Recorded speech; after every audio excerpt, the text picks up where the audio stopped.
નમસ્કાર દર્શક મિત્રો, આપ જોઈ રહ્યા છો TV9 ઇન્ડિયા। હવે જોઈએ અગત્યના સમાચાર। સુરત શહેર પોલીસ ગ્રાઉન્ડમાં રેન્જ અને શહેર પોલીસ દ્વારા આંતર શાળા બેન્ડ કોમ્પિટિશનનું આયોજન કરવામાં આવ્યું હતું। મોટા ભાગે દક્ષિણ ગુજરાતની શાળાઓએ પોલીસ વિભાગ દ્વારા કોમ્પિટિશનમાં ભાગ લેવા માટે આમંત્રણ પાઠવી હતી, તેમાં મોટી સંખ્યામાં શાળાઓએ ભાગ લીધો હતો। વાત કરીએ તો સુરત પોલીસ ગ્રાઉન્ડ પર બેન્ડ કોમ્પિટિશન તો મહત્વની 8 શાળાઓએ અહીંયા કુમાર અને કુમારિકાએ પોતાના બેન્ડની ધૂન વગાડી હતી અને કુમાર શાળા અને કુમારિકા શાળાની બેન્ડ પ્રસંગે પામી હતી તે રાજ્ય કક્ષાએ પોતાનું બેન્ડની ધૂન વગાડવા માટે જશે। આમાંથી પસંદગી પામી અને શાળાના જે બેન્ડની ધૂન પસંદગી પામશે તે ભારત એકતા દિવસના દિવસે સ્ટેચ્યુ ઓફ યુનિટી ખાતે સ્ટેજ ઉપર પરફોર્મન્સ આપશે। આજરોજ સુરત શહેર તથા સુરત વિભાગ દક્ષિણ ઝોનના 5 જિલ્લાઓની શાળાઓની બેન્ડની પ્રતિસ્પર્ધાનું આયોજન કરવામાં આવેલું હતું।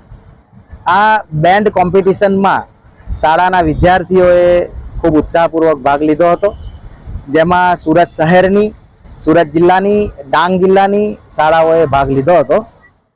આ બેન્ડ કોમ્પિટિશનનો મુખ્ય ઉદ્દેશ રાષ્ટ્રીય એકતા દિવસ જે 31મી ઓક્ટોબરે ઉજવવામાં આવે છે, જે દિવસે રાષ્ટ્રીય એકતા પરેડનું આયોજન એકતાનગર સ્ટેચ્યુ ઓફ યુનિટી પાસે કરવામાં આવે છે। તે પરેડમાં ભાગ લેવા માટે રાજ્ય સ્તરની સ્કૂલની 2 ટીમો ભાગ લેવા જાય છે, જેમાં એક બોયઝની અને એક ગર્લ્સની સ્કૂલ ટીમ બેન્ડનું ડિસ્પ્લે કરે છે। જે ડિસ્પ્લે માટે સિલેક્શન માટે આ કોમ્પિટિશનનું આયોજન કરવામાં આવેલું હતું।